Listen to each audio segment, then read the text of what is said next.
서울시의 교통 스마트 카드 시스템이 하나의 핀테크가 되는데 그게 발전된 역사에 대해서 소개를 드리고 미래에 대해서 한번 재현을 할 수 있는 기회가 돼서 대단히 뜻있게 생각을 합니다. 여기에 나와 있는 개념은 맨 처음에 서울에 있는 지하철, 버스, 택시에서 그런 인프라를 전 근대식으로 종전에는 경영을 해왔습니다. 티켓으로 열차를 타고 버스를 토큰으로 타고 그 토큰을 사야 되고 토큰을 안 타면은 추가로 더 10% 요금을 내야 되고 굉장히 복잡하고 시민도 불편하고 해서 그런 전통적인 아날로그식 경영을 어떻게 서울의 디지털 경영으로 바꾸고 시민에게 편리를 줄 것인가 해서 시작한 것이 스마트 카드 시스템이 되겠습니다. 이 해랑은 자료로 참고해 주시기 바랍니다. 핀테크에 처음에 도입한 것은 하나로 시작된 것은 서울버스 카드입니다. 원래 1996년에 이 카드가 도입이 됐는데 그 도입을 위해서 제가 그 당시에 서울시 교통국장으로 재직에 있었습니다. 그때 토큰을 개선하기 위해서 전문가와 교수님들 5분을 동반하고 유럽에 이 전자지폐가 스마트 카드가 전시회가 있어서 같이 갔습니다. 거기서 가서 보고 가능하다는 것을 현지에서 보고 또 우리나라에 이 교통카드에 대한 벤처 기업이 한 회사가 있었습니다. 처음으로 그 회사 사장을 거기서 만나게 됐고 가능한지 물어봤습니다. 가능하다고 해서 제가 귀국해서 보고를 하고 버스를 총괄하는 회사 이사장을 불러서 시범적으로 한 개 노선만 해봐라. 그렇게 해서 시작을 했고 성공이 됐습니다. 그래서 1996년에 전부 공개 경쟁을 해서 기술을 해서 그 회사가 당선이 됐어요. 아무도 없으니까. 그렇게 해서 전면 실시가 됐습니다. 그렇게 해서 교통카드로 요금을 정산하는 오다가 제가 정년 퇴임하고 2002년도 서울시장 선거에 정책을 총괄하는 직책을 맡았습니다. 제가 공무원 신분이 아닌데 그때는 정책을 개발하면서 공약이 여타 서울 시민들은 다 아시는데 청계천 보건과 버스 계획이었습니다.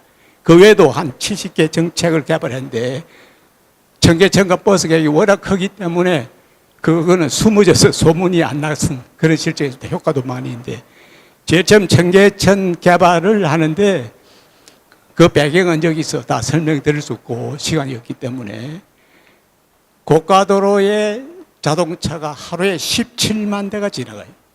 그걸 철거하고 복원하면은 교통대책을 세우지 못하는 거예요. 서울시청에 많은 사람들도 교통 전문가도 할 수 없다. 그렇게 해가지고 못하는 거로 99%가 청계천은 복원 못하는 거로 주장을 했습니다. 선거 전에서도 반대당해서 전부 다 안 되는 거로 텔레비에서 주장을 했고 이슈가 됐는데 그 교통대책이 뭐냐 하면은 버스 자가용이 못 들어오게 하는 대신에 버스를 중앙차선에서 하면은 버스를 자가용같이 빠르게 만들면은 청계천 철거할 수 있다. 그래서 여러분들이 지금 교통버스 타고 다니는 버스 중앙차선이 청계천 교통대책으로 실시가 됐습니다.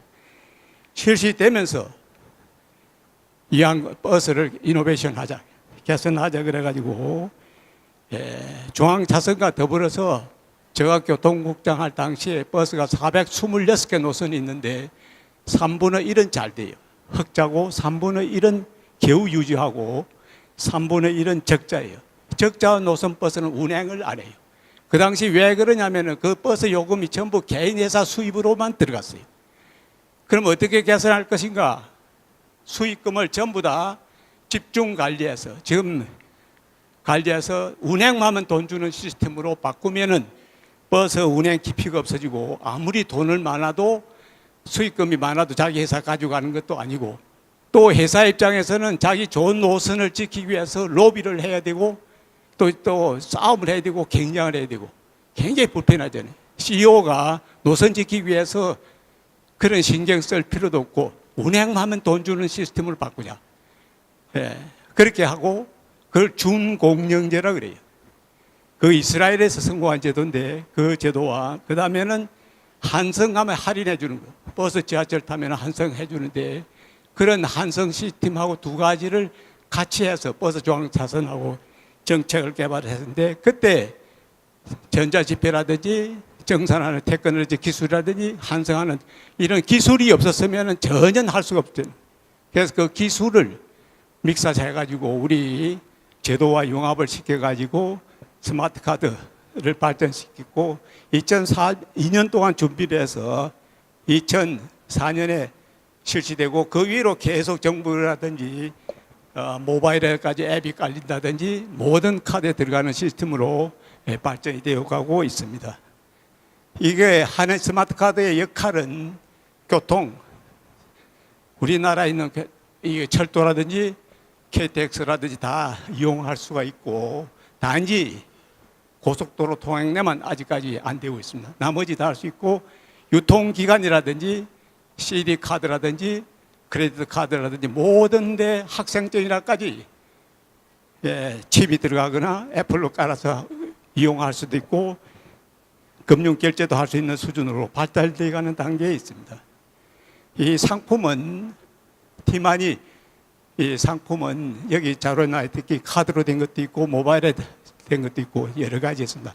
해외 외국인이 쓸 수 있는 카드로까지 발전되어 있고 중국의 알리페이까지 앱을 깔거나 칩을 해서 활용할 수 있도록 발전되어 가는 단계에 있습니다. 그리고 이런 정산 시스템은 트레인, 예를 들어서 하나만 소개를 하겠습니다. 여러분들이 이제 지하철 타면은 들어갈 때 게이트에 단말기에다 딱 교통카드를 손을 대면은 그게 그 역에 있는 집게 PC로 모여요. 자료가 다 모이고 그 역마다 있는 PC 집게가 서울 메트로면 서울 메트로의 본사에 있는 중앙 서버로 직결돼요. 그 중앙 직결되면 거기 한국 스마트 주식회사, 한국 스마트 카드 주식회사로 데이터가 자료가 발송이 됩니다. 거기에서 출입 체인이라고 해서 안에서 이 한성을 했는지 어느 차를 탔는지 그런 걸 전부 분류돼 가지고 그것이 스마트 카드 회사라든지 또 신용카드 회사라든지 인터넷 회사라든지 이렇게 소개가 되고 돈을 관리하는 것, 충전할 때 돈을 관리하는 그 회사와 돈을 관리하는 회사 금융과 연결돼 가지고 자료가 되면 그 돈이 다시 KSCC로 오고 그것이 회사로 분배되는 시스템을 가지고 있습니다.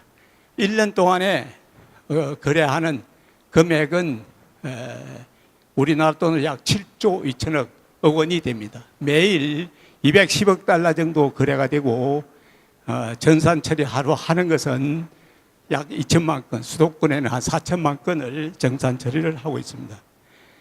그런 효과가 어떤 영향을 미쳤는가? 이런 스마트 카드의 효과는 지하철에는 지금 100% 이용이 되고 있습니다. 버스가 98.7%, 17%, 택시가 59%, 점차적으로 증가되는 추세에 있고 사회적 편익이 시민들이 한성을 안 하기, 한성을 두 번, 세 번 해도 5번까지는 기본 요금만 내면 할 수 있기 때문에 그 편익 전부 합하면 직접적 편익이 14억 달러, 약 1000대1로 해도 1조 4천억 정도 사회 편익이 되고 있습니다. 그리고 사실 대중교통 중심으로 인해 가지고 일어나는 공해를 줄인다든지 시간 전략은 계산이 안 돼도 그렇습니다. 굉장한 사회 변화가 있었고 편리를 도모할 수도 있습니다. 그 대신에 한성이 거의 무료이기 때문에 정부, 시정부에서 매년 2천억 원 정도는 보조를 하고 있습니다.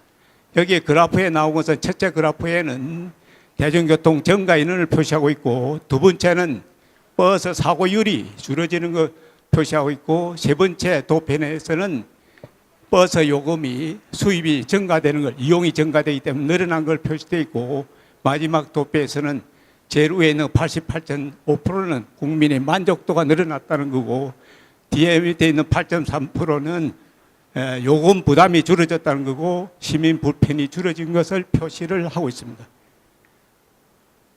동영상을 한번 보시겠습니다. 오늘도 많은 시민들이 신개념의 교통 시스템을 이용하고 있습니다.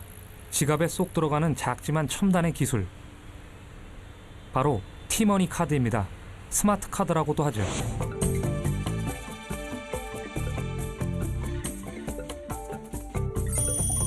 티머니 카드는 사용자가 버스 단말기에 카드를 대는 순간 버스 이용 시간을 저장해 둡니다.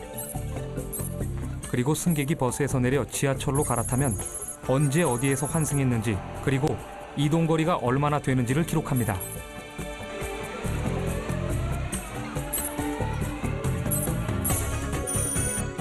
티머니 카드를 사용하면 무엇보다 요금이 절약된다는 장점이 있습니다. 10km 이내 거리에서는 버스와 지하철을 5회까지 기본 요금으로 환승할 수 있기 때문이죠. 카드 자주 이용하는데요. 버스랑 지하철 환승할 때 편리하고 또 환승 시에 할인도 돼서 자주 이용하고 있습니다. 티머니 카드의 작동 원리를 좀 더 자세히 살펴볼까요?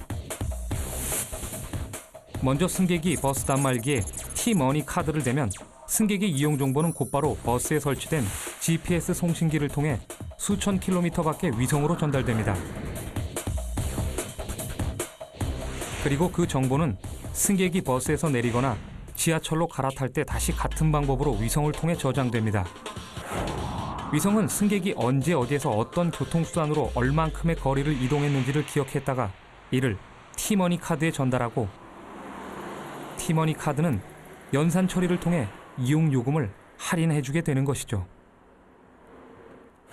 하루 50만 명 이상 서울 시민들의 대중교통 이용 정보는 이렇게 티머니 카드 시스템에 의해 기록되고 그 정보들은 이곳 통합전산센터에 보내져 연산 처리되는데 그 모든 처리를 담당하는 것이 바로 이 컴퓨터입니다.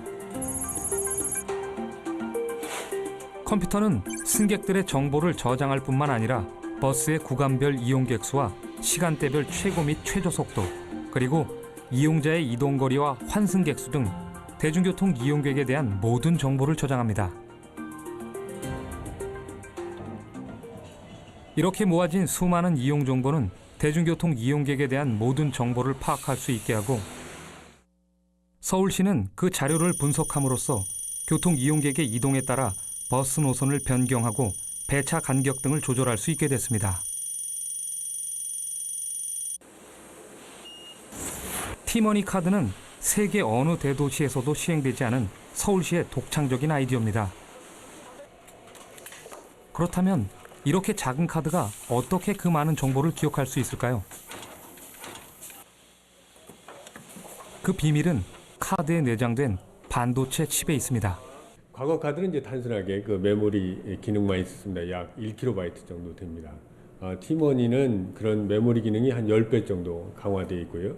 그 안에 CPU가 있습니다. CPU는 이제 일종의 컴퓨터입니다. 그래서 자체적인 연산이 가능해서 버스와 지하철을 서로 갈아타더라도 같은 요금 체계로 이렇게 요금을 받을 수 있는 게 특징입니다. 티머니 카드의 칩은 32kB를 저장할 수 있을 뿐만 아니라 연산 처리 기능까지 갖고 있습니다.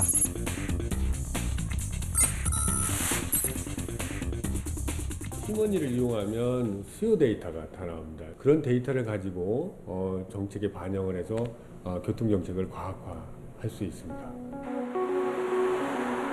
티머니 카드는 서울의 교통 문제들에 대한 해결책을 찾아주었고 이는 성공적인 교통개혁에 결정적 역할을 했습니다. 제가 이제 핀테크 발전에 대한 제안을 드린다면은 세계 앞으로 어떻게 영향이 있을 것인가. 조지 프리드만이 쓴 The Next 100를 이어져 책 이름이 100년 후라는 책이 있습니다. 보신 분도 있겠지만은 앞으로 전 세계는 100년은 미국이 앞으로 나간다는 거죠. 그러면 미국 문화가 전 세계에 영향이 있다는 겁니다. 근데 미국 문화는 그러면 어떻게 바뀔 것인가? 이 책에서는 50년은 미국 문화가 50년은 새로운 컴퓨터가 사회를 바꾼다는 거예요. 아직 나타나지도 않았고 기존 전통과 디지털 시대와 아날로그 시대의 굉장히 변화가 일어나기 때문에 갈등이 일어나고 그것이 전반 50년은 이어진다고 보고 있습니다. 그게 지금 이게 나타나고 있는 걸 보면은 다른 여러 가지 기술이 나타나고 있는데 타임지에서 말하기는 그 당시에 한 30년 내로 인조인간을 예고하고 있고 IoT 시대, 사물 인터넷 시대, 드론 시대, 로봇 시대. 2030년에는 미국 군인은 로봇으로 교체된다고까지 말하고 있습니다.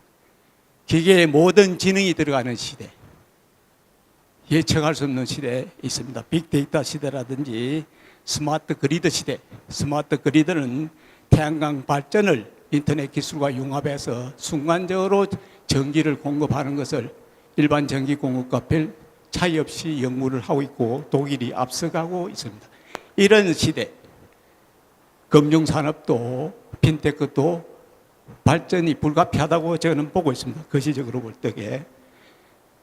그리고 한 사회가 경제가 성장하기 위해서는 정치, 경제, 문화 전반에 걸쳐서 변하기 힘든 그런 항들이 경제가 잘 될 수 있도록 변하는 그걸 요건을 디프 팩트라 그러는데 그것이 발달돼서 산업하기 좋은 사회가 되어야 된다고 보고 그 다음에 창조 경제나 창조 사회가 이루어져야 됩니다. 여기에 한 창조 사회가 이루어지기 위해서는 미국의 개념을 잠깐 소개해 드리면은 한 사회가 개방되고 다양하고 혁신적인 사회에 지수는 밑에 있습니다만은 3T 조건이 세 가지 3T 조건이 있는데 3T 조건은 테크놀로지 기술이 발달되고 탤런트 재능이 발달되고 토러런스 간용이 되어야 된다는 거예요. 창조 산업은 토러런스 간용할 수 있어야 된다는 거예요. 예, 우리는 너무 간용이 적기 때문에 잘 안 되고 있습니다. 그리고 창조 지수는 하이테크 인덱스라든지 여기 6가지가 나와 있는데 이거는 미국 기준입니다. 우리나라에 맞는 우리나라는 보헤미안이라든지 게이 인덱스에 대한 관념이 없기 때문에 우리나라 실정에 맞는 인덱스를 국가나 정부에서 연구하고 연구기관에서 해서 계속 발전해 나가야 되지 않나 이렇게 보고 있습니다. 그리고 미시적인 접근으로서는 우리 정부라든지 금융이라든지 우리 핀테크 회사라든지 그리고 다른 금융기관들과의 관계에 있어서 제일 첫째는 금융과 핀테크의 네트워크가 가장 중요하다고 제가 들었고 전 전문가는 아니지만 들었습니다. 그리고 여기 나오는 주장들은 핀테크에 종사하신 분들의 의견이 종합된 걸로 제가 보고 있습니다. 정부에서도 이런 자료를 다 알고 세계 핀테크의 발전 정보라든지 이런 걸 참고할 필요가 있습니다. 그리고 표준화해야 되고 글로벌라이제이션 2.0 시대 지금은 냉전이 종식된 이후에 글로벌라이제이션 2.0으로 분류하는 학자가 있습니다. 그에 맞춰서 여기도 발전 우리도 글로벌화돼야 되고 글로벌될 때 제일 중요한 것은 경제활동의 스탠다드입니다. 표준화입니다. yani 이게 핀테크의 표준화도 중요하다고 봅니다. 금융기관과 핀테크의 네트워크 서로 신뢰가 되고 또 감독을 많이 하는데 규제는 다 좀 완화되어 가는 데 있지만 금융감독기관에서 사고 나는 걸 너무 조심하고 있기 때문에 그런 감독도 사전에 어떤 프로젝트를 해서 추진할 때 사후에 감독하지 말고 사전부터 계획부터 점검해주고 중간에 점검해줘서 일이 잘 되게 하면은 훨씬 발전될 것으로 보고 있고 우리 핀테크 회사도 신뢰가 구축이 돼야 금융회사로부터 신뢰를 얻어서 도전할 수 있다고 생각을 합니다. 그리고 제일 중요한 것은 인재 개발이고 핀테크에 대한 영재는 지금 정보융합원 서울대 공대에서 영재를 육성하고 있는 걸로 알고 있습니다. 그런 인재들 육성도 필요하다고 보여집니다. 그 끝으로 제가 오랫동안 정책을 개발해 오면서 한 40대부터서 현재까지 한 30여 년간 정부 정책이나 서울시 정책의 개발에 온 경험으로 봐서 하나의 정책을 개발한 모델이 제가 여기 제시하고 있는데 이 모델은 한 사회가 변하는 거. 제가 한 30년 동안에 세계의 변화에 대해서 학교에서 가르치질 않죠.